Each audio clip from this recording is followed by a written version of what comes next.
నమస్తే 9-9 న్యూస్ కి స్వాగతం. నా పేరు యశ్వంత్. ముందుగా హెడ్లైన్స్.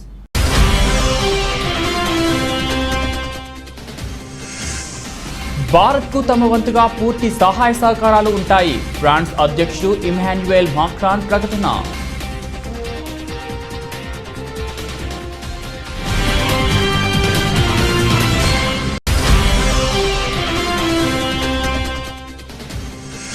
దేశంలో కరోనా కల్లోలం. భారత్లో కొత్తగా 3,60,960 కోవిడ్ పాజిటివ్ కేసులు నమోదు.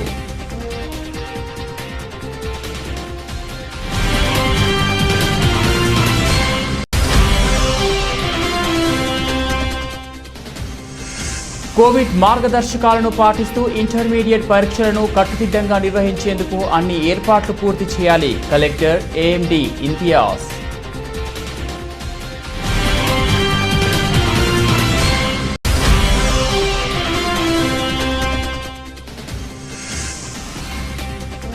రోజువారీ వీసాల జారీ ప్రక్రియను రద్దు చేసినట్లు హైదరాబాద్లోని యుఎస్ కన్సల్టేట్ జనరల్ మంగళవారం ప్రకటన.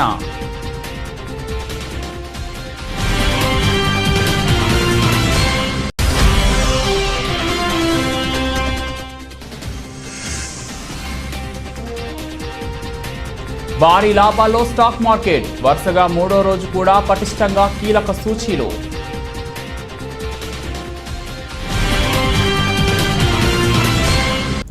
కోవిడ్ విజృంభణతో అల్లాడుతున్న భారత్కు తమ వంతుగా పూర్తి సహాయ సహకారాలు ఉంటాయని ఫ్రాన్స్ అధ్యక్షుడు ఇమ్మాన్యుయల్ మాక్రాన్ ప్రకటించారు.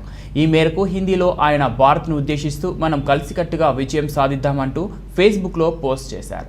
కోవిడ్పై పోర్లో భాగంగా భారత్కు త్వరలో ఆక్సిజన్ జనరేటర్లు, ద్రవ ఆక్సిజన్ కంటైనర్లు, వెంటిలేటర్లు, ఇతర వైద్య పరికరాలు, ఔషధాలను సముద్ర వాయు మార్గంలో ఈ వారం చివరిలోగా పంపిస్తామని మంగళవారం ఫ్రాన్స్ తెలిపింది. భారత్లో కోవిడ్ చికిత్సలో సదుపాయాల కొరత ఉంది.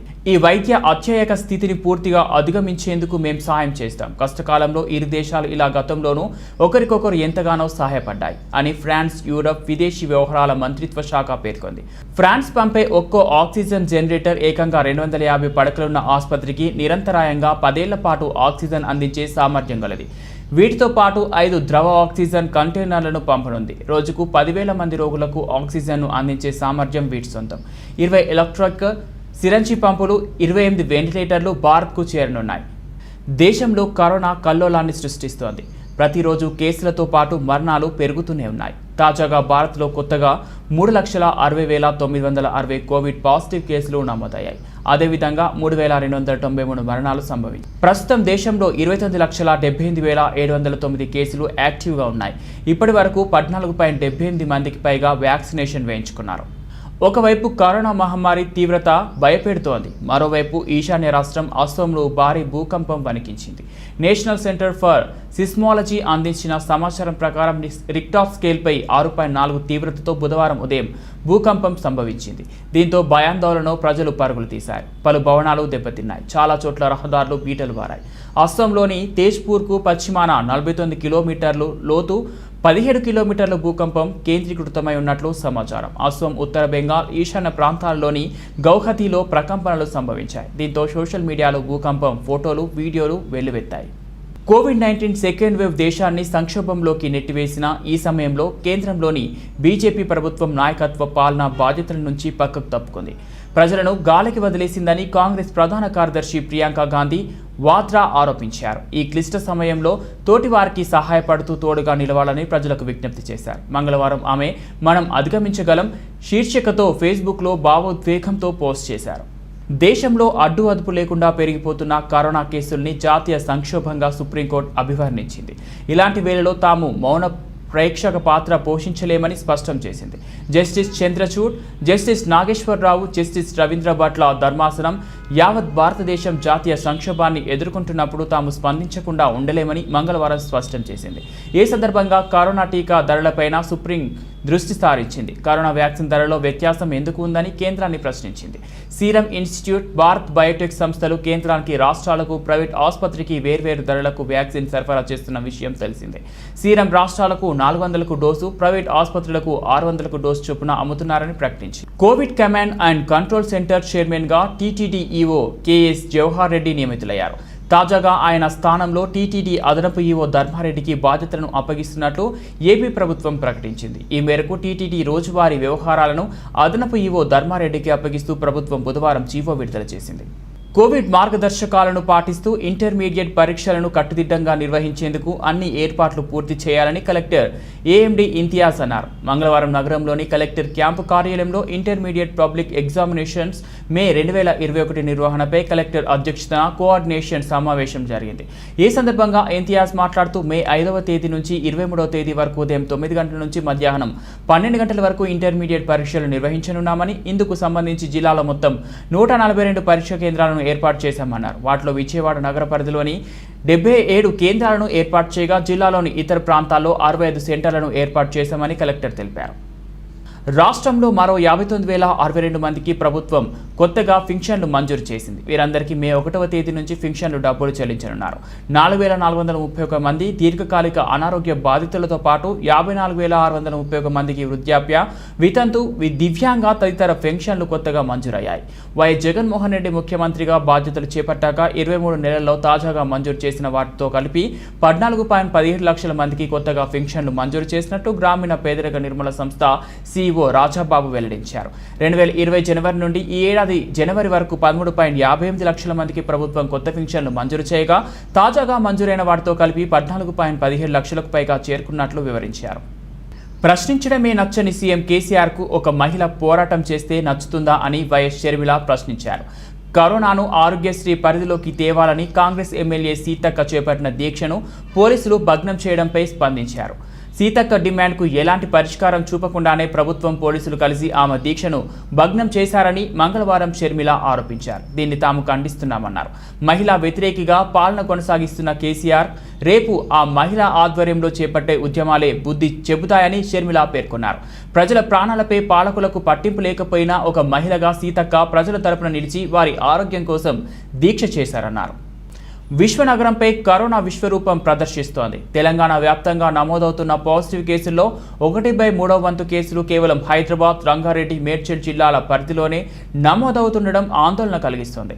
మంగళవారం రాష్ట్ర వ్యాప్తంగా అత్యధికంగా 10,122 పాజిటివ్ కేసులు నమోదు కాగా కేవలం 3 జిల్లాల్లోనే రికార్డు స్థాయిలో 2,812 నమోదయ్యాయి. పాజిటివ్ కేసుతో పాటు కోవిడ్ మరణాలు కూడా అంతకంతకు పెరుగుతుండటం గ్రేటర్ వాసులకు కంటి మీద కునుకు లేకుండా చేస్తోంది. వైద్య ఆరోగ్య శాఖ వెల్లడిస్తున్న కోవిడ్ బులెటిన్లో 20 నుంచి 60 మంది చనిపోయినట్లు వెల్లడిస్తుండగా కేవలం గాంధీ, టిమ్స్ ఆసుపత్రిలోనే రోజుకు సగటున 100 నుంచి 120 మంది చనిపోతున్నట్లు విశ్వసనీయంగా తెలిసింది. కరోనా పరిస్థితుల నేపథ్యంలో మే 3 నుంచి అన్ని రకాల రోజువారీ వీసాల జారీ ప్రక్రియను రద్దు చేసినట్లు హైదరాబాద్లోని యుఎస్ కాన్సులేట్ జనరల్ మంగళవారం ప్రకటించింది. తదుపరి ప్రకటన చేసే వరకు ఈ నిర్ణయం అమల్లో ఉంటుందని తెలిపింది. అన్ని రకాల నాన్ ఇమిగ్రేట్స్ వీసా ఇంటర్వ్యూ మాఫీ చేసి అపాయింట్మెంట్లు సైతం రద్దు చేసినట్టు వెల్లడించింది. అమెరికా పౌరుల కోసం అన్ని రకాల రోజువారీ సేవల అపాయింట్మెంట్లను ఏప్రిల్ 27 నుంచి రద్దు చేసినట్టు తెలిపింది. అమెరికా పౌరులకు అత్యవసర సేవలు, వీసా అపాయింట్మెంట్లు కొనసాగుతాయని పేర్కొంది. షెడ్యూల్ ప్రకారం అత్యవసర అపాయింట్మెంట్లను యథాతథంగా జరుపుతామని తెలిపింది. టీఆర్ఎస్ పార్టీ 21వ ఆవిర్భావ దినోత్సవాన్ని పురస్కరించుకొని ఈరోజు పరకాలపట్నంలోని పాత ఏటీఎం సెంటర్లో స్థానిక ఎమ్మెల్యే చల్లా ధర్మారెడ్డి తెరాస జెండా ఎగురవేశారు.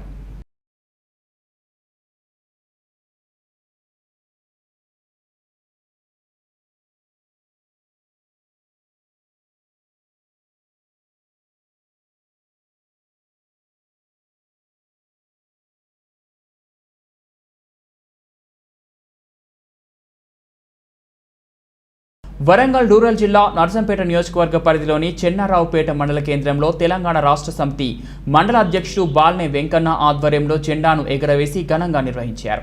బాల్నే వెంకన్న మాట్లాడుతూ తెలంగాణ రాష్ట్రాన్ని సాధించడానికి కేసీఆర్ తెలంగాణ రాష్ట్ర సమితి పార్టీని ఏర్పాటు చేసి ఈ రోజుకు 20 సంవత్సరాలు అవుతుంది అని అన్నారు. తెలంగాణ రాష్ట్రం ఏర్పడిన తర్వాత చాలా అభివృద్ధి కార్యక్రమాలు చేపట్టారు అని అన్నారు. ప్రస్తుత పరిస్థితుల్లో కోవిడ్ దృష్టిలో పెట్టుకుని అందరూ జాగ్రత్తలు తీసుకోవాలని, తప్పనిసరిగా అందరూ టీకా తీసుకోవాలని కోరారు. ఈ కార్యక్రమంలో మాజీ జెడ్పీటీసీ జున్నుతుల రామరెడ్డి, గ్రామ పార్టీ అధ్యక్షుడు మహమ్మద్ రఫీ, కాదర్పేట సర్పంచ్ అనుముల కుమారస్వామి, గట్ల కృష్ణయ్య, మంగళి మల్లయ్య, పరకాల కొమరయ్య, చున్నుతుల మహేందర్ రెడ్డి తదితరులు పాల్గొన్నారు.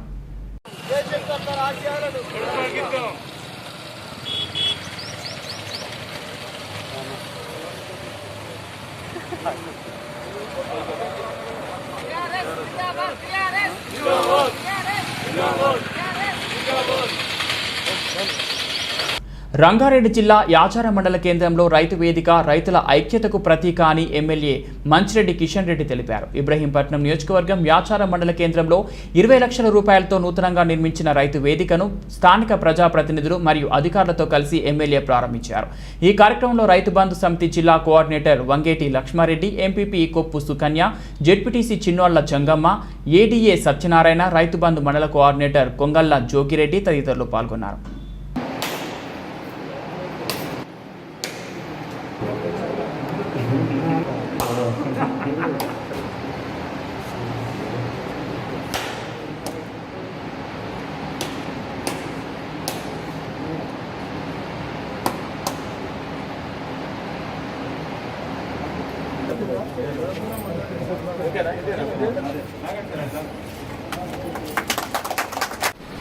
లేని విధంగా రైతు వేదికలని ప్రతి మండల హెడ్ క్వార్టర్లో కానీ మండలానికి ఒక 4 వేదికలు తయారు చేసుకొని గ్రామీణ ప్రాంతంలో ఉన్నటువంటి రైతులందరూ కూడా ఒక దగ్గర సమావేశం కావాలనే ఆలోచనతోటి గౌరవ ముఖ్యమంత్రి గారు ఈ ఆలోచన, ఎందుకంటే చర్చనీయాంశం ఎప్పుడు కూడా అధికారులతోటి సమన్వయంతో ముందుకు పోయి రైతాంగము కష్ట నష్టాలతోటి అవకాశాలు ఏవైతే తీసుకోవాలనో అవగాహన చేసుకోవాలనో అధికారులతో కూర్చొని మాట్లాడుకోవడానికి ఇది ఒక వేదిక, బ్రహ్మాండమైనటువంటి వేదిక. ఇవాళ మన ఏరియాలో ఇవాళ మొత్తానికి 9 వేదికలు మన ఇబ్రాహీంపట్నం నియోజకవర్గంలో చేసుకోవడం జరిగింది. అదేవిధంగా ఇవన్నీ కంప్లీట్ చేసుకొని ఇంకొక 3 ఉన్నాయి, అవి కూడా కంప్లీట్ చేయడం జరుగుతుంది, స్టార్ట్ చేయడం కూడా జరుగుతుందని చెప్పి నేను తెలియజేస్తా ఉన్నాను. ఇది ఒక భవిష్యత్తులో రైతులకు ఒక మంచి అవకాశం కలిగించే విధంగా కార్యక్రమాలే కాకుండా మొత్తానికి ఎప్పుడు సమావేశాలతోటి చర్చనీయాంశమయ్యి మనకు ఏ పంట ఏ టైంలో వేసుకోవాలి, ఎప్పుడు ఏ విలువలు కల మనకు పంటలు వస్తే రైతు బాగుపడతాడు అనేది ఒక వేదిక కావాలనే ఆలోచనతో, ఎందుకంటే ఇంతకుముందు చెట్ల కిందనో అరుగుల మీద కూర్చొని రైతులు డిస్కషన్ చేసేది అధికారులు కూడా, కానీ ఇవాళ ఒక వేదిక ఉందంటే హెడ్ క్వార్టర్కు చుట్టుపక్కల ఉన్న 3-4 గ్రామాలు ఉన్నటువంటి వాళ్ళందరూ కూడా కూర్చొని మాట్లాడుకునే విధంగా. రంగారెడ్డి ఇబ్రహీంపట్నం మండలం దండుమైలారం గ్రామంలో ఏబీవీపీ ఆధ్వర్యంలో సోడియం హైడ్రోక్లోరైడ్ ద్రావణాన్ని పిచికారీ చేయడం జరిగింది. మాస్కులు లేకుండా తిరిగే వారికి మాస్కులు పంచి కరోనాపై అవగాహన కల్పించడం జరిగింది. ఈ సందర్భంగా ఏబీవీపీ రాష్ట్ర కార్యవర్గ సభ్యుడు వంగ సంజీవారెడ్డి మాట్లాడుతూ, ఏబీవీపీ ఉన్నది కేవలం విద్యార్థుల సమస్యల కోసమే కాదు, దేశ విపత్కర పరిస్థితుల్లో సమాజంలో ప్రజలకు ఏ సమస్య వచ్చినా ముందు ఉండి పని చేస్తుందని అన్నారు. సామాజిక దూరం పాటించడం, విధిగా మాస్కులు ధరించడం ద్వారానే కరోనా మహమ్మారి నుంచి బయటపడవచ్చు అన్నారు. గ్రామాల్లో ప్రజలకు కరోనాపై యువకులకు అవగాహన కల్పించాలని, ప్రజలకు సేవలు అందించడానికి ఏబీవీపీ ఎప్పుడైనా సిద్ధంగా ఉంటుందని తెలిపారు. ఈ కార్యక్రమంలో ఏబీవీపీ నాయకులు, రాష్ట్ర కార్యవర్గ సభ్యులు Sai Dhanraj, SFT convener Pavan, Vishnu, BJP నాయకులు నిట్టు శ్రీశైలం, వెంకటరెడ్డి, మల్లికార్జున, రాజశేఖర్ తదితరులు పాల్గొన్నారు.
తిమ్మాపూర్ గ్రామంలో వరి ధాన్యం కొనుగోలు కేంద్రంలో హమాలీలు క్వింటాల్కు 35 రూపాయలు మాత్రమే ఇస్తున్నారని, 40 రూపాయలు ఇస్తేనే క్వాంటా వేయమని తెలపడంతో ఈ రోజు ధాన్యం కొనుగోలు నిలిచిపోయాయి. తెలంగాణ రాష్ట్ర ఇన్ఫో డైరెక్టర్ కేతిరెడ్డి దేవేందర్ రెడ్డి చొరవ తీసుకొని తహసీల్దార్ రాజ్ కుమార్, సర్పంచ్ దుండ్రా నీలమ్మ, రాజయ్యలతో కలిసి రైతులు హమాలీలతో మాట్లాడి క్వింటాల్కు 30 రూపాయల చొప్పున ఇవ్వడానికి రైతులు హమాలీల మధ్య ఒప్పందం కుదిర్చారు.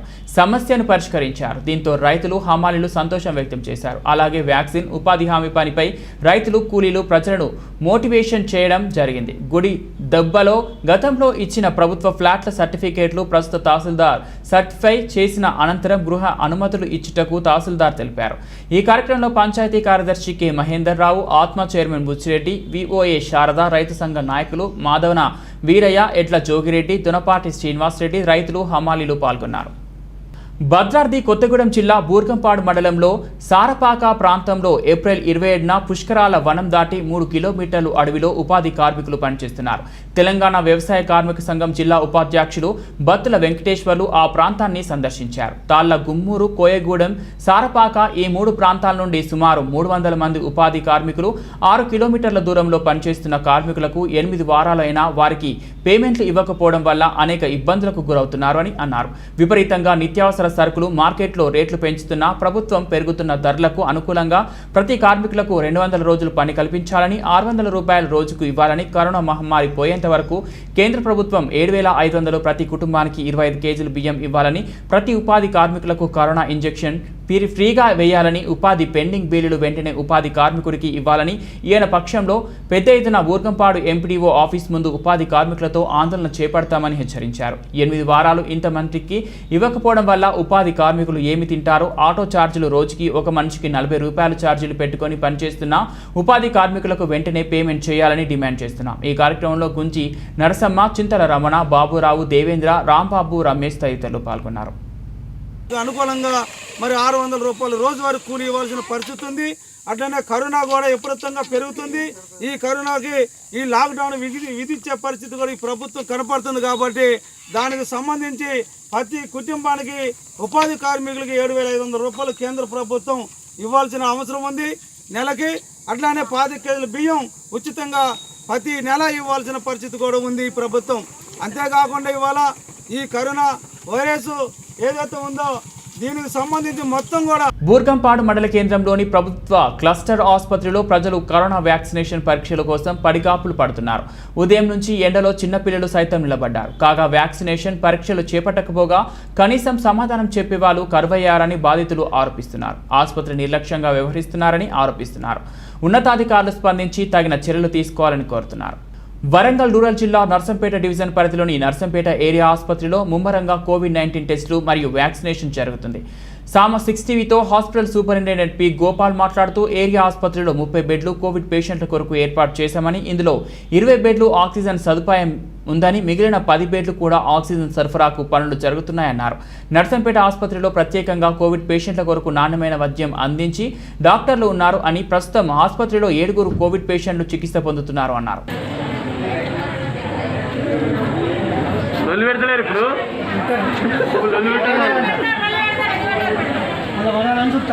అలా పడాలని చూస్తారు ఇప్పుడు. గుడ్ మార్నింగ్, నేను doctor Gopal, superintendent CSC Narsampet Warangal నుండి. ఇప్పుడు మా దగ్గర ప్రస్తుతానికి కోవిడ్ యాక్టివిటీస్లో భాగంగా సపరేట్గా 30 బెడెడ్ కోవిడ్ ఐసోలేషన్ వార్డ్ ఏర్పాటు చేయడం జరిగింది హాస్పిటల్లో. అదేవిధంగా రోజు టెస్టింగ్ కూడా జరుగుతుంది. ర్యాట్ టెస్ట్ కానీ, ఆర్టీపీసీఆర్ కానీ, సైమల్టేనియస్గా కోవిడ్ వ్యాక్సినేషన్ కూడా జరుగుతుంది. ర్యాపిడ్ టెస్టింగ్ అండ్ తర్వాత ఆర్టీపీసీఆర్ టెస్టులు మేము డైలీ వచ్చిన వాళ్ళందరూ ఇవ్వడం జరుగుతుంది. తర్వాత అదేవిధంగా వ్యాక్సినేషన్ కూడా రోజు యావరేజ్గా అబోవ్ 45 ఇయర్స్ వాళ్ళకి 200 వరకు వ్యాక్సినేషన్ చేయడం జరుగుతుంది మన హాస్పిటల్లో. అబోవ్ 45 ఇయర్స్ ఆధార్ తోటి వాళ్ళ ఏజ్ కన్ఫర్మ్ చేసుకొని ఆన్లైన్లో ఎంట్రీ చేసుకుంటూ ఇప్పుడు మనకు గమనించినట్టయితే కోవిడ్ పాండమిక్ గమనించినట్టయితే ఇప్పుడు సెకండ్ వేవ్ వస్తుందండి లాస్ట్ మంత్ నుంచి. అయితే ఈ సెకండ్ వేవ్ యొక్క కోవిడ్ వైరస్ యొక్క మెయిన్ లక్షణం ఏంటంటే తొందరగా స్ప్రెడ్ అవుతుంది లక్షణం. ఇది double mutant, triple mutant type of corona vaccine. దీని యొక్క మెయిన్ లక్షణం ఫాస్ట్గా మనిషి నుంచి ఇంకో మనిషికి స్ప్రెడ్ అయ్యే లక్షణం ఎక్కువ ఉంటుంది. దాంతోపాటు కొంచెం తీవ్రత తక్కువ ఉంటుంది. సో మనము ముఖ్యంగా ఈ కోవిడ్ ఈ సెకండ్ వేవ్ నుంచి గమనించితే సాధ్యమంతరకు మనం ఏవైతే కోవిడ్ నిబంధనలు ఉన్నాయో అవి ముఖ్యంగా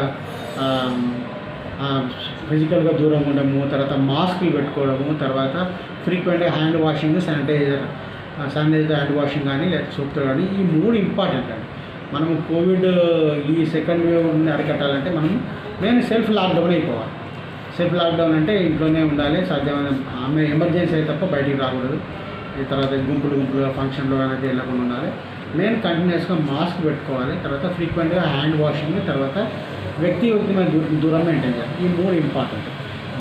గ్రామంలో వరి ధాన్యం కొనుగోలు కేంద్రం ఏర్పాటు చేసినప్పటికీ వడ్లు కొనడంలో నిర్లక్ష్యం చేస్తున్నారని, ఇప్పటి వరకు ఒక బస్తా కూడా కొన్న దాఖలాలు లేవని, దాంతో నూర్పిడి చేసిన ధాన్యం అకాల వర్షాలకు తడిసి ముద్దవుతుందని రైతులు ఆవేదన వ్యక్తం చేశారు.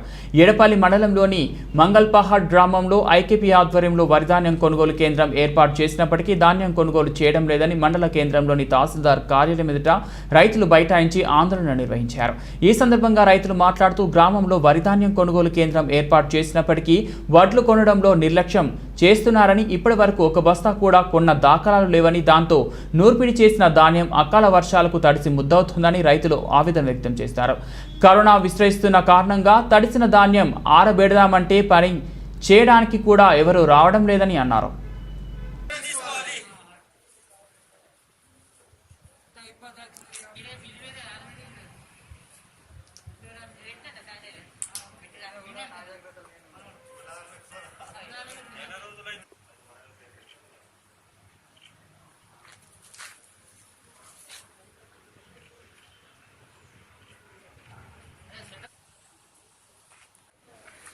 మంగళపల్లి గ్రామం నుంచి వచ్చినాం రైతులం అందరము.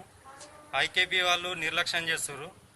ధాన్యం మొత్తం రోడ్ల మీద ఉన్నది, నెల రోజులైతున్నది. లారీలు లేవు, ఏం లేవు. లారీలో కోలుతా అంటారు, అడ్లు లేపుతలేరు. మొత్తం ధాన్యం అంతా దడిచిపోయింది. రాత్రి ఇంకా 5 రోజులు ఆగాని అంటుర్రు. రాత్రి వర్షం పడ్డది. మళ్ళీ మంగళపాడుకు లేడీస్కి ఇచ్చిర్రు ఇన్ఛార్జ్. మాకైతే అక్కడ ఏం మాట్లాడకుండా అయిపోయింది. ఏం కథ అంటే ఇక్కడ ఎంఆర్ఓ ఆఫీస్కి వచ్చాము. ఎంఆర్ఓ సార్ లేడు. మరి ఇక్కడ మేమైతే ధర్నా చేస్తున్నాం. 2000 సంచి అట్లా నింపింది ఉన్నది. ఇప్పటికి ఒక లారీ వచ్చింది లేదు. రాత్రి వర్షంకి మొత్తం తడిచిపోయింది ధాన్యం. లేబర్ కూడా లేరు. అక్కడ మొత్తం కొరత ఉన్నది మంగళపాడు గ్రామం. వాళ్ళు పట్టించుకుంటే నాదుడే లేడు అక్కడ. కరోనా జయంగా కైకిల్ బి రావట్లేం లేదు మంది. ఇప్పుడు లారీలు కావాలి. లారీల కొరత ఉంది. లారీల కొరత మధ్య తీరండి. కరోనా మహమ్మారి విజృంభిస్తున్న తరుణంలో కేంద్ర రాష్ట్ర ప్రభుత్వాలు ఇప్పటికే ఆయా రాష్ట్రాలలో లాక్డౌన్ ప్రకటించడంతో కరోనా పరీక్షలు నిర్వహించే కిట్లు ఆరోగ్య శాఖకు అందకపోవడంతో ప్రజలు అసహనం వ్యక్తం చేస్తున్నారు. ఎడపల్లి మండల కేంద్రంలో ప్రాథమిక ఆరోగ్య కేంద్రం ఆధ్వర్యంలో ఏర్పాటు చేసిన కరోనా పరీక్ష కేంద్రంకు కేవలం 40 ర్యాపిడ్ పరీక్షా కిట్లు రావడంతో ప్రజలు అసహనం వ్యక్తం చేశారు. కరోనా పరీక్షలు చేయించుకోవడానికి సుమారు 200 మందికి పైగా వస్తే కేవలం 40 మందికే పరీక్షలు నిర్వహిస్తే మిగతా వారి పరిస్థితి ఏమిటని అధికారులను నిలదీశారు. కేవలం 40 కిట్లే ఉండటంతో సామాజిక దూరం పాటించకుండా ఒకరిపై ఒకరు తోసుకుంటూ టోకెన్ల కొరకు ఎగబడ్డారు. పరీక్షా కేంద్రాన్ని సందర్శించడానికి వచ్చిన రెవెన్యూ డిప్యూటీ తహసీల్దార్ సింధుజ ప్రజలకు ఎంత నచ్చ చెప్పినా వినకపోవడంతో ఎడపల్లి పోలీసులకు సమాచారం అందించారు. వెంటనే పోలీసులు వచ్చి పరిస్థితిని అదుపులోకి తీసుకొచ్చారు. 40 మందికే పరీక్షలు నిర్వహించడంతో మిగతా వారంతా నిరాశతో వెనుక తిరిగారు.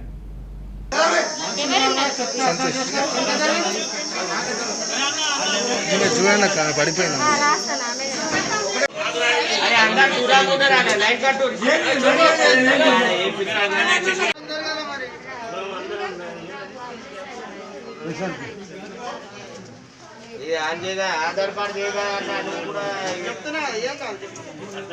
పిల్లడికి ఆధార్ కార్డు ఉందా?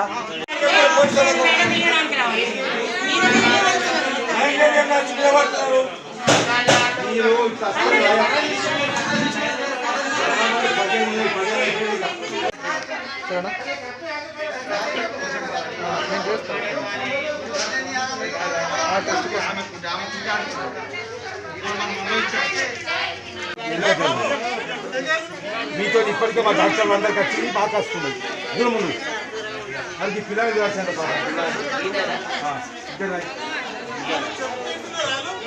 అరే నువ్వు రాత్రిగానే గమని రాత్రిగా అమ్మనా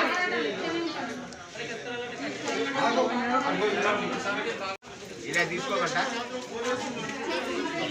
అరే ప్రాబ్లం ఎందుకో మా పిల్లలకి ఏమన్నా ఇబ్బంది ఉందా?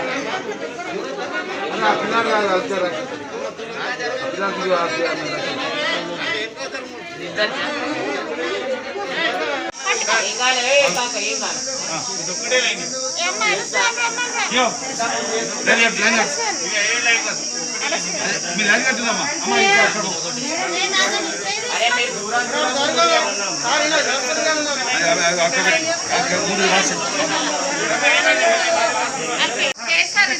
చెప్తున్నా కదా 21 దినం అయిందంటే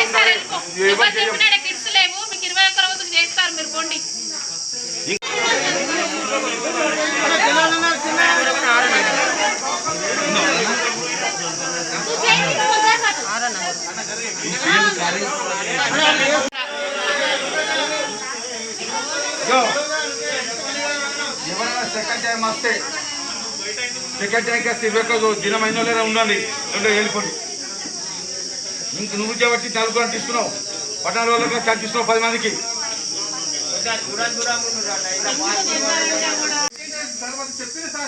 ఎవరు చెప్పారు నీకు? ఎవరు చెప్పారు? 21 డేస్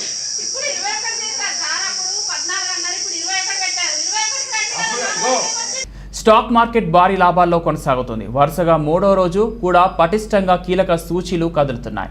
దీంతో సెన్సెక్స్ 49,000 ఎగువకు చేరగా నిఫ్టీ 14,700 పైన కొనసాగుతుంది. మెటల్ మినహా దాదాపు అన్ని రంగాల షేర్లు లాభపడుతున్నాయి. సెన్సెక్స్ 343 పాయింట్లు ఎగిసి 49,237 వద్ద, నిఫ్టీ 92 పాయింట్ల లాభంతో 14,746 వద్ద ట్రేడ్ అవుతున్నాయి. బ్యాంకింగ్, ఆటో స్టాక్స్ లాభాలు మార్కెట్కు ఊతమిస్తున్నాయి. TVS Motors, Indiabulls housing, SBI, Tata Motors, Bajaj Finance లాభపడుతుండగా Axis Bank, Britannia, JSW Steel నష్టపోతున్నాయి. హైదరాబాద్ రియల్ ఎస్టేట్ రంగంలో నిధుల ప్రవాహం కొనసాగింది. ఈ ఏడాది జనవరి మార్చి మధ్య కాలంలో దేశవ్యాప్తంగా $922 మిలియన్ సంస్థాగత పెట్టుబడులు రాగా, ఇందులో 41% అంటే $384 మిలియన్ ఇన్వెస్ట్మెంట్స్ హైదరాబాద్ రియాలిటీ రంగంలోకి వచ్చాయని జేఎల్ఎల్ నివేదిక వెల్లడించింది. ఫీనిక్స్ వంటి పలు నిర్మాణ సంస్థలు నగరంలో కొత్త అభివృద్ధి ప్రాజెక్టు ప్రారంభించడమే ఈ వృద్ధికి కారణమని తెలిపింది. గతేడాది Q1లో హైదరాబాద్లోకి $100 మిలియన్ పెట్టుబడులు వచ్చాయి. హోరాహోరీ పోరులో రాయల్ ఛాలెంజర్స్ బెంగళూరుపై చేయి సాధించింది. మంగళవారం ఇక్కడ జరిగిన మ్యాచ్లో ఆర్సీబీ ఒక పరుగు తేడాతో ఢిల్లీ క్యాపిటల్స్ను ఓడించింది. ముందుగా బెంగళూరు 20 ఓవర్లలో 5 వికెట్ల నష్టానికి 171 పరుగులు చేసింది. Player of the match AB de Villiers 42 బంతుల్లో 75 నాట్అవుట్, 3 ఫోర్లు, 5 సిక్సర్లు చెలరేగగా, రజత్ పటిదార్ 22 బంతుల్లో 31, 2 సిక్స్లు రాణించారు. అనంతరం ఢిల్లీ 20 ఓవర్స్లో 4 వికెట్లకు 170 పరుగులు చేయగలిగింది. రిషబ్ పంత్ 48 బంతుల్లో 58 నాట్అవుట్, 6 ఫోర్లు, షిమ్రాన్ హెట్మైర్ 25 బంతుల్లో 53 నాట్అవుట్, 2 ఫోర్లు, 4 సిక్సర్లు అర్ధ సెంచరీలు సాధించారు. నటుడిగా మలయాళ సూపర్ స్టార్ మోహన్ లాల్ ప్రతిభ గురించి ప్రత్యేకంగా పరిచయం అక్కర్లేదు. కానీ ఇప్పుడు అతడు నటనలో కాకుండా మరో పనిలో లీనమయ్యారు. లాక్డౌన్లో తన ఇంటి వద్ద సేంద్రియ పంటలు పండించారు. ఈ మేరకు ఓ వీడియోను సోషల్ మీడియాలో షేర్ చేశారు. ఇందులో ఆయన మొక్కలకు నీళ్లు పడుతూ వాటి సంరక్షణ చూస్తూ రైతుగా మారిపోయాడు. బులెటిన్ ముగించే ముందు హెడ్లైన్స్ మరోసారి.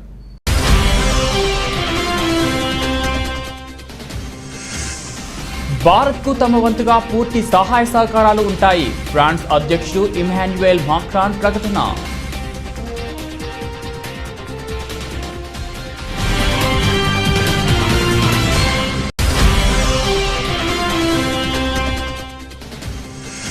దేశంలో కరోనా కల్లోలం. భారత్లో కొత్తగా 3,60,960 కోవిడ్ పాజిటివ్ కేసులు నమోదు.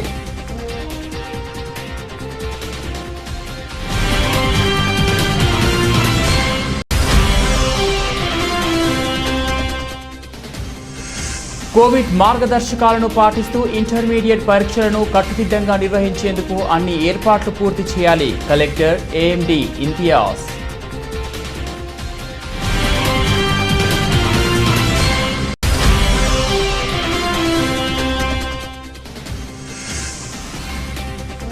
రోజువారీ వీసాల జారీ ప్రక్రియను రద్దు చేసినట్లు హైదరాబాద్లోని యుఎస్ కన్సల్టేట్ జనరల్ మంగళవారం ప్రకటన.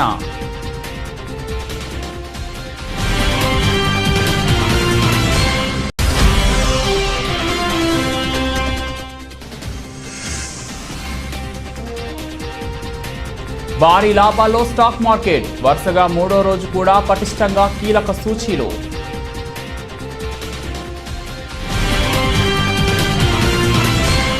ఇవి బులెటిన్ అప్డేట్స్. మరో బులెటిన్లో మళ్ళీ కలుద్దాం. అంతవరకు సెలవు. నమస్తే.